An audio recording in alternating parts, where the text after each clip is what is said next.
chapter 50.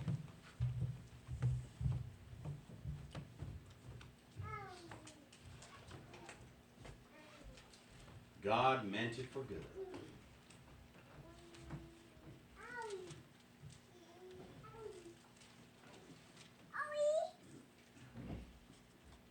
Genesis chapter 50. When I say God meant it for good, that, as you know, is a statement that comes from Genesis.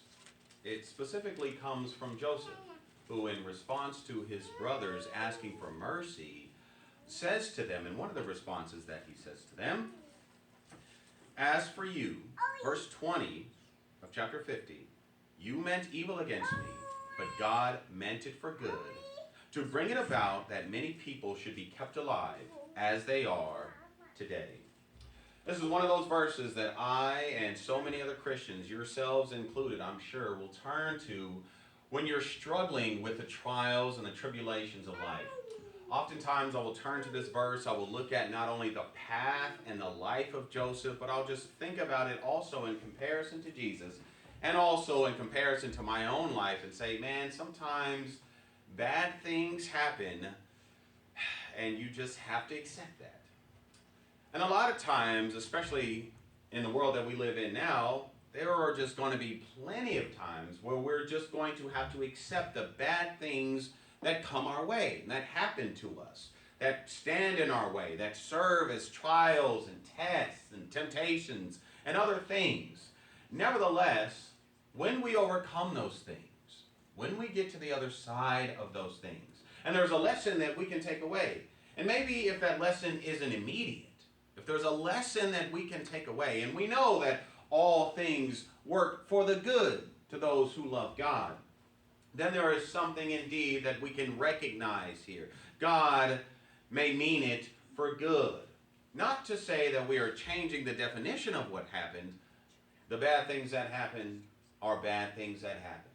But God can use those bad things that happen to us and mean good things for us. That's the point. And I know often as things and trials and tests come our way, those are some of the things we tend to think about. Not only for the Christian, though. There are those, of course, as you know, who are living outside of Christ, who are constantly seeing these bad things happen to them, and they're just wondering what's going on. It may be that God is showing them that this life is not what it is all cracked up to be, and really they ought to put their faith and put their trust in whom is consistent, that is the Lord.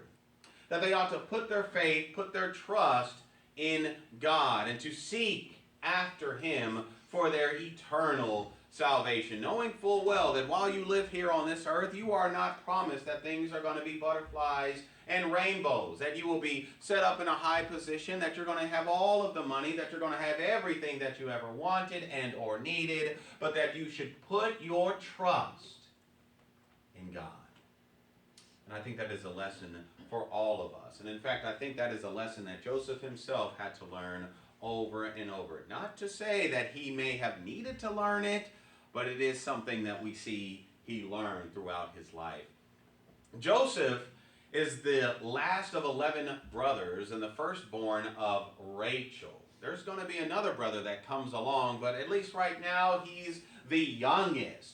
And because of that, and one of the main reasons for that, he was shown great favoritism by his father Jacob, or by Israel. He ended up giving him a coat of many colors, honored him above his other sons and other children, and it just seemed to Joseph that, you know what, maybe there is something to this chip on my shoulder here, and it seemed that way to the rest of his brothers as they look upon him with hate. They don't like Joseph simply because of the way that their father is treating Joseph. Why is he treating him better and greater than the rest of us? We don't like this guy. And you very know pretty much what happened with him. Joseph was sold off into slavery after the brothers tried to put him in a pit somewhere. Seems like it was going to be a joke, but they're like, you know what, let's leave him there. One of the brothers, Reuben, he tries to go back, tries to get him out, but guess what? He's already gone. Sold into slavery. And so recognizing that they've messed up, like, okay, We're just going to go ahead and we're going to take that coat of many colors that we took off of him. We're going to shred it up, pour some blood on it, make it seem like he was attacked. It was an accident, right? Accidents can't be helped. You see what I'm saying? And then we're going to bring this to our dad. He'll be sad for a little bit. He'll be sad for a little while. But after that, we're back in his good graces, baby. It's going to work out. Everything is going to be back to normal. You can imagine that they were thinking about life before Joseph had shown up. Nevertheless, they're ready for life once again. But that is not what ends up happening.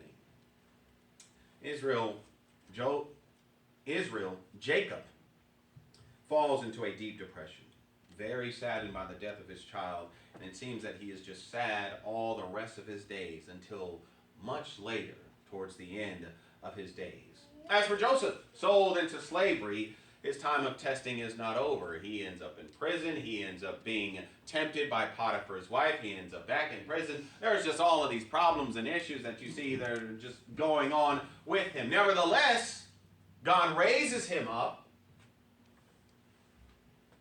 puts him in a very important position. In fact, the position that Joseph holds is that just one tick below Pharaoh, below the king of Egypt himself. He is put over all of Pharaoh's household, all of Pharaoh's belongings, all of everything. He is entrusted to ensure that as a famine is approaching and getting ready and is now in the land, that he sees it all the way through, that he watches over the people and those who enter into the land. Now, after they enter into the land, or after Joseph is doing a good job with that, the famine is so bad it reaches all the way over back to the land of Canaan, back to where his family is.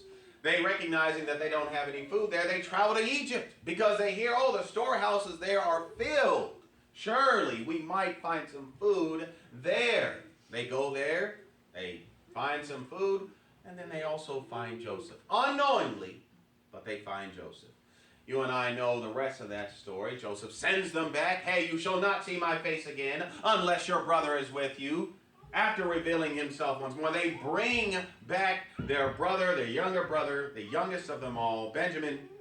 And then they see and all are there congregated together with Jacob and the rest of their family. Seems like a happy story, right? But in the beginning, it seems pretty terrible, like he had to go through so much. And with all of that said, and after Jacob blesses his sons, we pick up in Genesis chapter 50 and verse 15. When Joseph's brothers saw that their father was dead, they said, it may be that Joseph will hate us and pay us back for all the evil that we did to him. So they sent a message to Joseph saying, your father gave this command before he died. Say to Joseph, please forgive the transgression of your brothers and their sin, because they did evil to you. And now, please forgive the transgression of the servants of the God of your father. Joseph wept when they spoke to him. His brothers also came and fell down before him and said, behold, we are your servants. But Joseph said to them, do not fear, for am I in the place of God? As for you, you meant evil against me, but God meant it for good, to bring it about that many people should be kept alive as they are today. So do not fear. I will provide for you and for your little ones. Thus he comforted them and spoke kindly to them.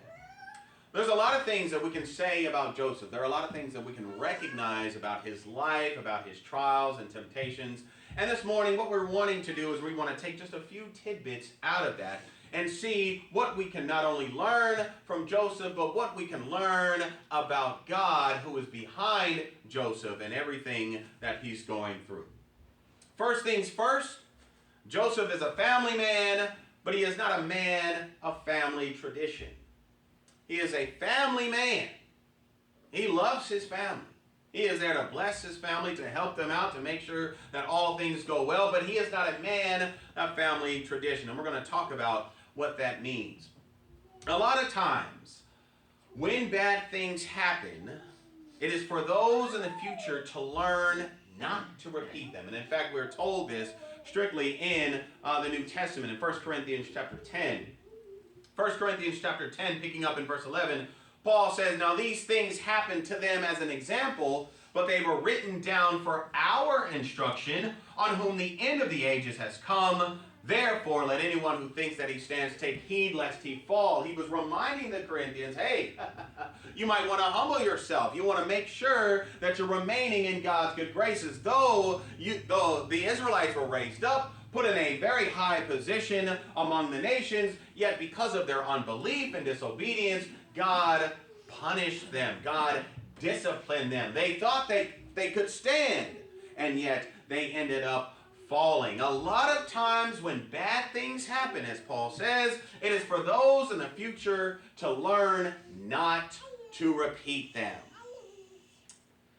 And in fact, we know, looking at Joseph's life, that's exactly what ended up happening.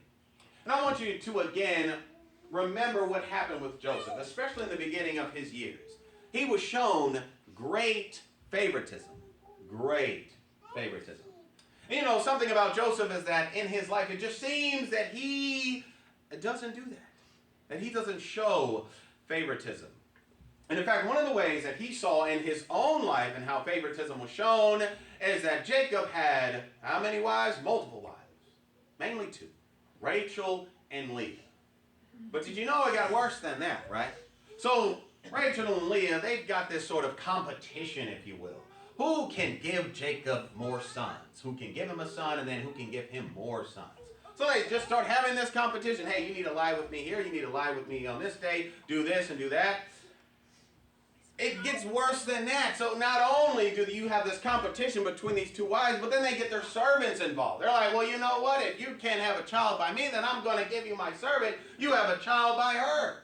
And you just keep having all these kids and all these sons, and between me and my servant, we're going to see who gives you the most sons.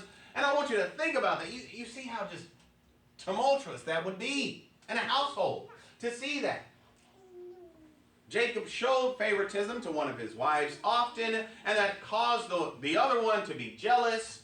And whenever he would show favoritism or more care to the other, then that caused the other one to get jealous. And it's just a mess. It's a mess. How many wives did Joseph have? One. One. He learned. Hey, not in my household. Hey, we're not doing that at all.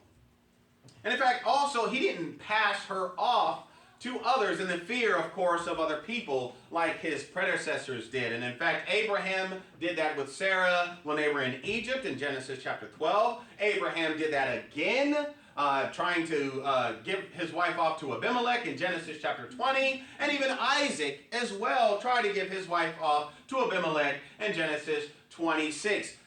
Joseph is a family man, but not a man of family tradition. Do you see what I'm saying? They had plenty of family traditions of giving their wives over or garnering for themselves multiple wives. Joseph does not do this. He does not do this at all. He is indeed a family man, but he is not a man of family tradition. And in fact, also looking at Joseph's life, we find that with his two kids, they are both honored. Go ahead and turn just a few chapters back to Genesis 48. Genesis chapter 48. Both his boys are honored. He does not set one above the other, though he will follow, and he in his mind is thinking of the tradition of, hey, you know, the oldest ought to be blessed before, but he has no problem with that. But we are told in Genesis 48, picking up in verse 8, when Israel saw Joseph's sons, he said, "Who are these?" Joseph said to his father, "They are my sons, whom God has given me here." And he said, "Bring them to me, please, that I may bless them." Now, do you remember who's saying this? Remember Jacob? Remember why his name is Jacob? Usurper. Remember what he did against his brother and all that entire terrible situation? Yeah, Joseph doesn't do that. He brings his son here to his father, and he allows him to bless them. "These are my sons. Bring them to me, please, that I may bless them." There is no favoritism that we find here. And in fact, even later on with Ephraim, we find that both his sons together become sort of like this one nation. We're even told later on through Jacob that through Ephraim and his other son Manasseh that they're going to be blessed together and that from them multi-nations will come. They are blessed together. We find not in them, not among themselves, this sign of favoritism which was so prevalent in the house of Jacob. And I want you to think about yourself for a second. Growing up at home, I'm sure that there were many things that you probably saw and endured from your parents or from your guardians, and you thought, yeah, not when I grow up. Not when I get a family. That is not to say everything was bad. That is not to say everything was, you just had to go through so much. But it is to say that I'm sure there were some things in the household that you noticed, that you saw, that you said, yeah, when I get a family, I'm not going to do that. Yeah, when I get married, I'm going to make sure I stay away from that kind of stuff. Maybe there were some particular habits. Maybe there was a habit of drinking and smoking. I know for sure in my household there was a lot of that growing up, and I don't do any of that, not even tempted that way, and I am very thankful for that. None, in fact, of any of those who grew up in our household were. My brother was for a good time, but now he has changed that through the grace of God. But I'm sure that happens for a lot of us. Growing up and seeing these things and going through various things, that you have people, or maybe your parents or guardians, who are doing things that you're just like, yeah, I'm just not going to do that. I want to be a person of my family, but that does not mean I need to follow after my family and every bad tradition that they may want to participate in. And in fact, for the Christian, we find that Jesus tells us this as well. Go ahead and turn to Matthew chapter 10. Matthew chapter 10. What we find here of Jesus speaking, we find in the example of Joseph. Joseph does not put his family traditions above what he understands about the Lord. Joseph does not put what he learned and saw with his family above what he knows to be not only in the heart of the Lord, but what the Lord would have him to do. In Matthew chapter 10, picking up in verse 37, Jesus speaking here, he says, "Whoever loves father and mother more than me is not worthy of me. And whoever loves son or daughter more than me is not worthy of me. And whoever does not take his cross and follow me is not worthy of me. Whoever finds his life will lose it, and whoever loses his life for my sake will find it." You can be a family man, a family woman. But if you recognize that certain family traditions are against the Lord, do not follow after them. And instead, you are to love the Lord in every single situation more than family. And this is, of course, exactly what we see of Joseph. Joseph is showing, he is exemplifying that indeed he can love his family. He can be there with his family. He can be present with his family, but that does not mean he has to follow in the destructive traditions that they had. And I think Joseph's example here is a good encouragement to all those who may find themselves in those situations, whether at home or somewhere else, where you're being surrounded by these destructive, just terrible traditions or these terrible habits. There is hope. There is peace in the Lord. Stick to the Lord. It is to be understood that these people are just people. They're humans. They're going to make mistakes. People in our household will always make mistakes. Our wives will make mistakes. Our husbands will make mistakes. Our children will make mistakes. We will make mistakes. It's going to happen. Don't expect perfection out of these people. But what you should expect is that there is a desire to follow after the Lord. There is a desire to seek after him more than any sort of expectation or tradition that you've heard of.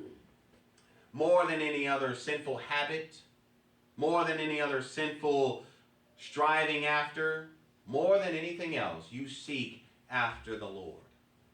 And this is what we see Joseph exemplifying. And this is exactly what the Lord is telling us here in Matthew chapter 10. That you are to love him more than anything else. That you are to truly put the Lord first in your life. It is no surprise that Jesus here is using the example of family. Who is closer than family? Who is closer than family? Than the people you're physically living with. And he says, even with those people, you put me first. You follow after me. There will be division in the household when it comes to the Lord, especially when not everyone is in line with the will of God. But nevertheless, you put that aside and you look to the Lord, because he is the constant peace. He is the constant hope. He is the bringer of righteousness everywhere, not only in your household, but in the entire world. Look to the Lord. Do not look to any destructive tradition. Do not look to any sinful habit. Always look to the peace and for the peace of the Lord. This is what we see in Joseph. The second thing that we see with Joseph is that you would know your place and that you would keep God in his place. Turn back to Genesis chapter 50. Back over there in Genesis chapter 50.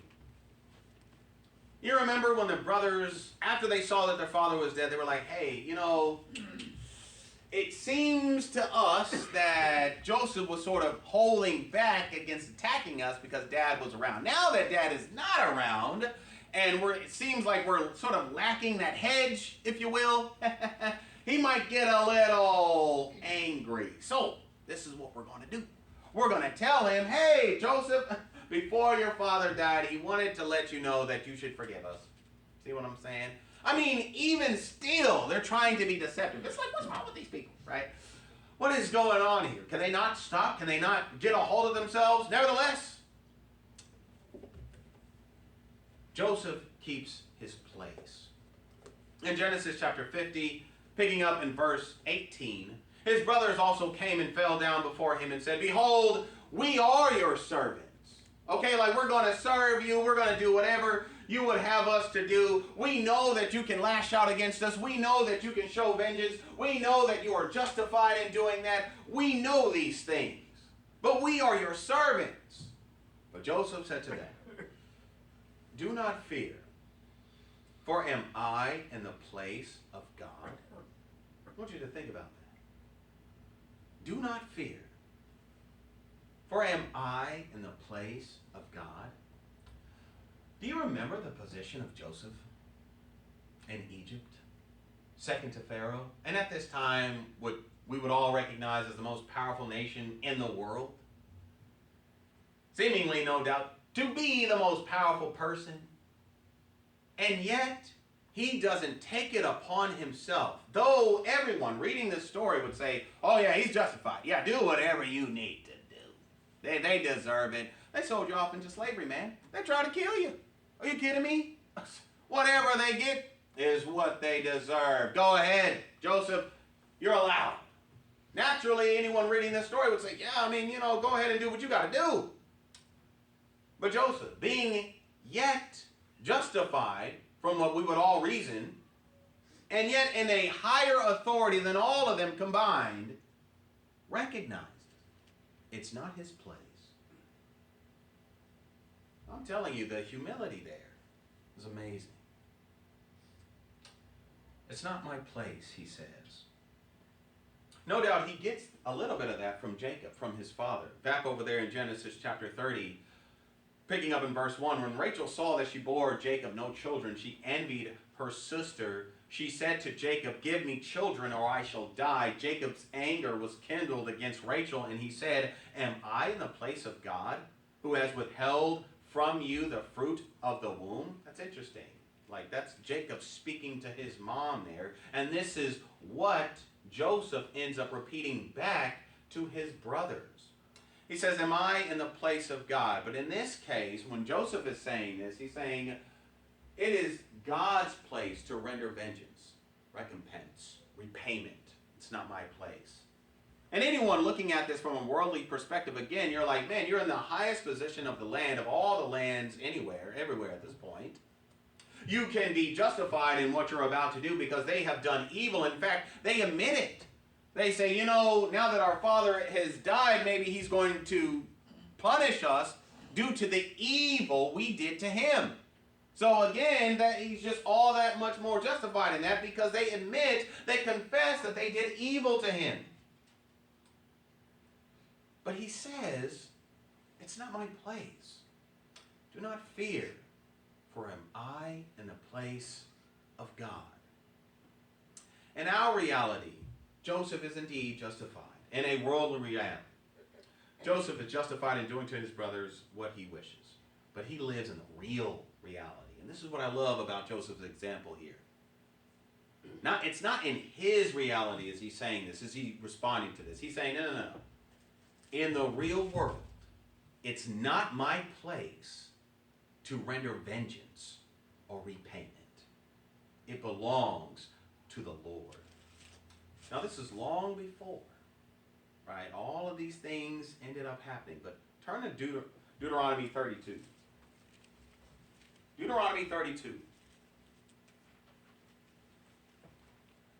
Long after Joseph, long after all these things, as the people are standing before, getting ready to enter into the land, they are hearing of the Lord. There are multiple things that the Lord says, of course, here about himself, especially in relation to how the people are going to operate with other idols and things like that that are in the area, and they're being surrounded by these other nations that serve them. Yet, in their repayment and in the things that happen to them, he says this, picking up in verse 35 of Deuteronomy 32, vengeance is mine and recompense. For the time when their foot shall slip, for the day of their calamity is at hand, and their doom comes swiftly. For the Lord will vindicate his people and have compassion on his servants, when he sees that their power is gone and there is none remaining, bond or free. Then he will say, where are their gods, the rock in which they took refuge, who ate the fat of their sacrifices and drank the wine of their drink offering? Let them rise up and help you. Let them be your protection. There again, the Lord is reminding the people that when you go into this land and you start serving these other lords and you start calling out to me for help, he's going to be like, hey, well, weren't you calling them? Where they at? Why aren't they picking up the phone? They don't have email or something like that? What's happening? Why don't you get a hold of them? But in verse 39, he reminds the people once more, see now that I, even I, am he. There is no God beside me. I kill and I make alive. I wound and I heal. And there is none that can deliver out of my hand. If there is one thing indeed that Joseph recognized, is that even given all of the power, the authority, given the justification, he still says it is not his place. But he recognizes that it is only the place of the Lord to render out recompense, revenge, and judgment in this matter, especially in the matter of taking life and sparing it. This is what Joseph sees. Not my place. But you're so great. I know, not my place. But you can do that. Not my place. And brethren, I want us to be reminded of this example as well, because throughout our lives we will be tempted, if you will, to render judgment in situations where God doesn't really want us to. And in fact, we find Jesus having to rebuke his own disciples for that in Luke chapter 9. Go ahead and turn to Luke chapter 9. And I want you to consider that these men aren't just any men. These are the apostles of the Lord. They are here for the greatest of things. If you're going to talk about any mission being the greatest mission, okay, the Great Commission is the greatest mission ever. And when Jesus is on the earth fulfilling that mission, and he's got his chosen crew here, that's the greatest mission that has ever been carried out on this earth. In Luke chapter 9, we're going to pick up in verse 51. When the days drew near for him to be taken up, he set his face to go to Jerusalem. And he sent messengers ahead of him, who went and entered a village of the Samaritans to make preparations for him. But the people did not receive him, because his face was set toward Jerusalem. And when his disciples, James and John, saw it, they said, Lord, do you want us to tell fire to come down from heaven and consume them? But he turned and rebuked them, and they went on to another village. Here we have a very clear example of the apostles. Now, who are the apostles? Are you kidding me? They have authority. Who are they under? They are under Jesus himself. You know who Jesus is? They feel well within their own power and their position with Jesus that, hey, it shouldn't be a big deal for us to call down fire from heaven to consume these Samaritans here. And what does Jesus say? No. What are you doing? Getting a little too power hungry there? Okay? Calm down. Get it under control. There are cases in which people, it doesn't matter what age in which we live in, are ready to render out judgment and vengeance upon people. But we have to remember that that place is for the Lord. And it is only for the Lord. If it wasn't for Joseph in the highest of positions during his time, if it wasn't for the apostles during their time, but instead we see that the plan of the Lord here is to give it over to him and only to him. May this example be set in our hearts. Sometimes bad things happen to show us that vengeance belongs to God and no one else. And I think that's a very mature thing sometimes we have to strive towards.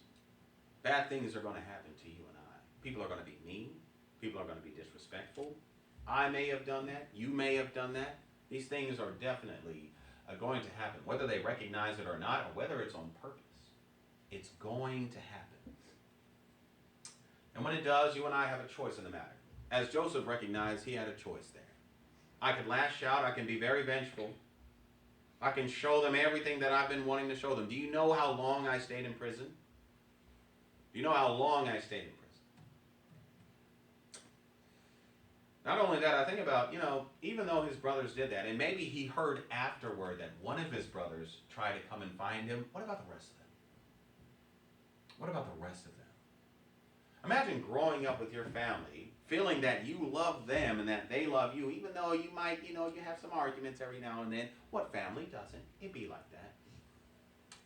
They throw you off into slavery, but I'm so sure that there was that hope that, hey, my brothers are going to find me at some point. They're going to come and get me. They're going to, they're going to look for me. They're going to bring me home. Like surely, after 2 weeks, I would have been like, okay, come on, come find me. After a month, I'd be like, all right, come on, Judah, Dan, come on, y'all. Quit playing around. Come find me now. And of course, after he's sold off into slavery, he's going into Egypt. There, I'm sure, at least I know I would have been thinking about my brothers. Where's my dad? Where are my brothers at? When are they going to come get me? I'm not supposed to be here. I'm supposed to be with them. And yet, I find myself in this situation. Joseph was indeed justified to do whatever he wanted to his brothers, but he recognized that a lot of terrible things may happen to you, yet still, vengeance is not mine. It belongs to the Lord and to him alone. It takes a lot to get to that point. It takes some real spiritual maturity. No doubt the world needs that. But you and I as Christians need to be ready to exercise that and to remember that. Vengeance belongs to the Lord, not to me. It always has been, and it always will be. Back over there in Genesis chapter 50. The last thing that we recognize of Joseph this morning is that Joseph was a man of grace. He was a man of grace. You see, it wasn't enough that he not only doesn't retaliate against his brothers, but he restores them. Back to Genesis chapter 50. We're going to pick up in verse 16. They sent a message to Joseph saying, your father gave this command before he died. Say to Joseph, please forgive the transgression of your brothers and their sin because they did evil to you. And now, please forgive the transgression of the servants of the God of your father. Joseph wept when they spoke to him. His brothers also came and fell down before him and said, "Behold, we are your servants." They recognize, listen, there is no way being that we can honestly say that we're his brothers. Okay? I mean, look at such a great position he's in right now. Look how God has definitely blessed him despite all of the things and the evil things that we did to him. Look how God has blessed him. How can we say that we're your brothers? There's no way. There's just no way we can compare yourself. We can even be in the same family. Surely Jacob is your father, and the rest of us, we are your servants. And so they present themselves to him as mere servants. But that isn't what Joseph does. He could have, again. Already not retaliating is good enough, but he doesn't just stop there. Verse 20, as for you, you meant evil against me, but God meant it for good, to bring it about that many people should be kept alive as they are today. So do not fear. I will provide for you and your little ones. Thus he comforted them and spoke kindly to them. If he didn't retaliate, he could have at least put them in like a lower position. Hey, go work the stalls. Okay, get out of my face. I don't want to see you. Glad you're here, but get out of here. I don't want to see your face. Okay, go work those stalls or something. He doesn't do that. He restores them to this level of brotherhood. That, of course, that they don't deserve, but that's the point. He's a man of grace here. Not only that, but he's a man who recognizes the grace of God given to him to be used for other people. This is why he responds this way. You may have meant so much evil for me, which you did, but I can see now the things that God has done in the position that he's put me in. I'm here to give grace to others. And as he says, this is the proof of this because many lives are being saved now, to this very day. Not because of what you did, but because of what God has done. God sees me, and God blesses me and puts me in this position that I may not use this high position to my own ends, but that I may use it to show the fuller grace of God. Turn to John chapter 10. John chapter 10.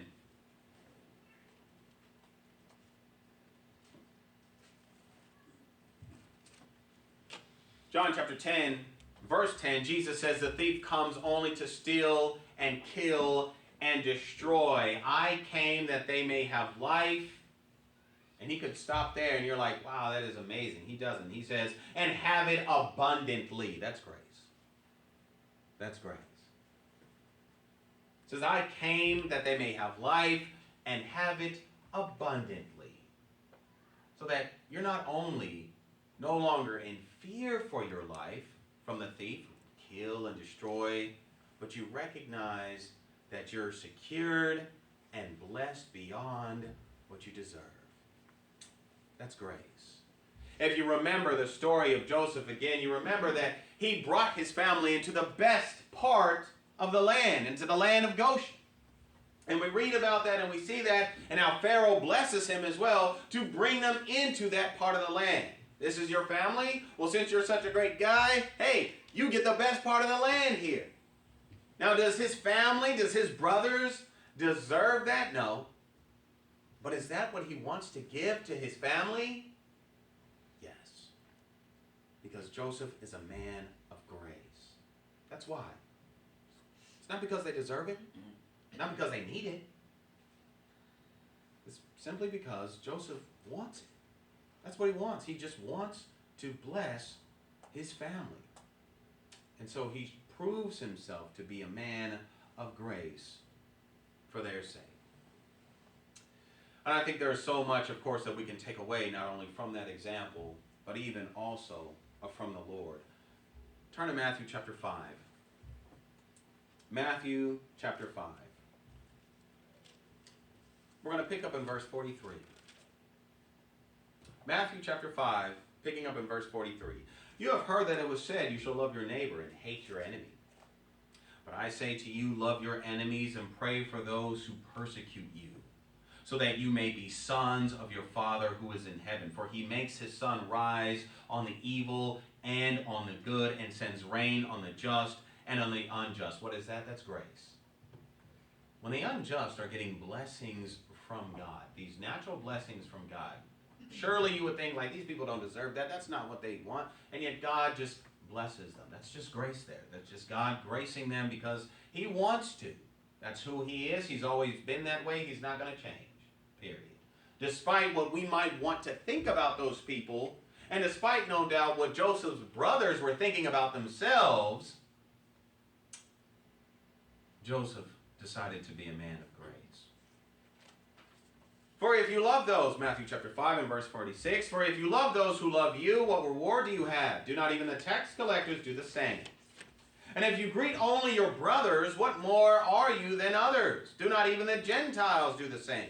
You therefore must be perfect, as your heavenly Father is perfect. Plain and simple. Jesus here is teaching that the people ought to be people of grace.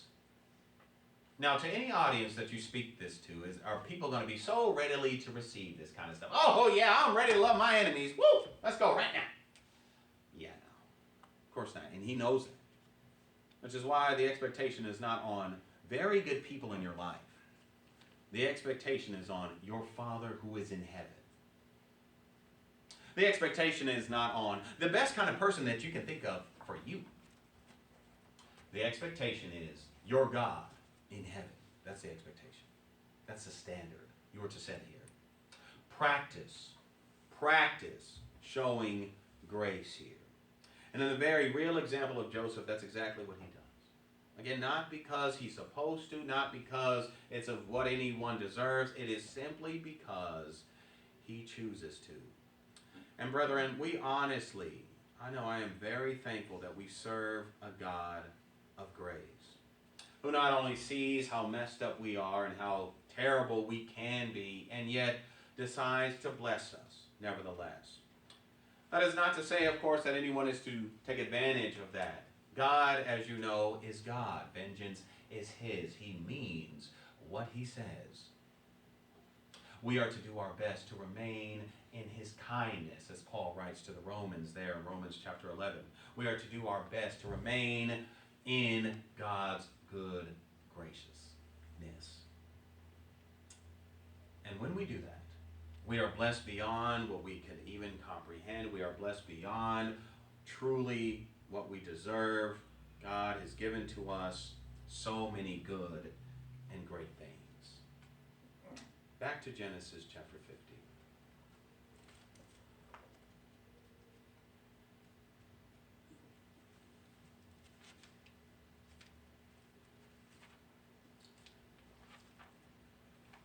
As for you, you meant evil against me, but God meant it for good, to bring it about that many people should be kept alive as they are today.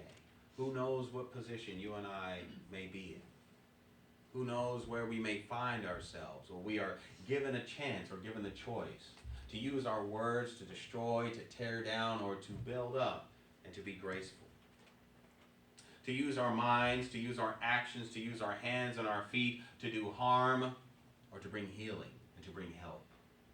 The answer is clear here, not only from Joseph's example here, but also from the Lord, as you know. We are to be God's living examples here on this earth. There is no compromise with that. And we are to do our best to work toward that end. The last thing that I would read to you this morning, my brethren, is found in Psalms 56. I'll pick up in verse 4. In God, whose word I praise, in God I trust, I shall not be afraid. What can flesh do to me? All day long they injure my cause. All their thoughts are against me for evil. They stir up strife, they lurk, they watch my steps as they have waited for my life. For their crime will they escape? In wrath cast down the peoples, O God. You have kept count of my tossings. Put my tears in your bottle. Are they not in your book? Then my enemies will turn back in the day when I call. This I know, that God is for me. In God whose word I praise, in the Lord whose word I praise, in God I trust, I shall not be afraid. What can man do to me? I must perform my vows to you, O God. I will render thank offerings to you, for you have delivered my soul from death, yes, my feet from falling, that I may walk before God in the light of life. And brethren, may that encouragement stick close to our hearts as we recognize, though bad things will indeed happen, God can mean them for good.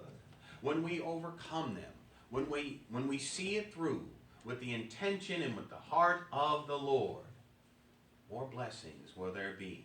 Maybe another position for us to continue to be gracious. Maybe another time for us to show the mercy of God. There are going to be times of testing, times of tribulation, times of patience, times of waiting, times for a desperate hope, and yet we know that God means all of these things for us for good in the end. May we look to his endeavors. May we look to his heart. May we look to the Lord to not only be his examples here on the earth, but to be the kind of people he has called us to be in Christ. That is the hope that you and I have. And so, my brethren, the lesson is yours. If we find ourselves in these various positions where we can be wrathful, where we can be vengeful, choose forgiveness, choose grace, choose the Lord. If we find ourselves in various positions where we're still struggling with some of those habits that we grew up with, maybe some of those destructive traditions, choose the Lord. No matter what case that we find ourselves in, remember to choose the Lord, because he is the constant. He is what is good. He is what is true. And he is our salvation. Now, I know that there are other things that happen in our lives, other things that may be tempting us away from the Lord. It is at this time that we want to take to remember him once more. And if there's some anger, some vengeance, give it over to the Lord. Remember him once more. Come to him. Ask for forgiveness. Get back to his fold and stay there, knowing full well that this world is going to offer you more waves and trials, but when you're in the Lord, you're secured, you're safe. And so, my brethren, if there is anything that you know of, that you need to let your brethren know, or for us to pray for, let it be known now as we stand and as we sing together.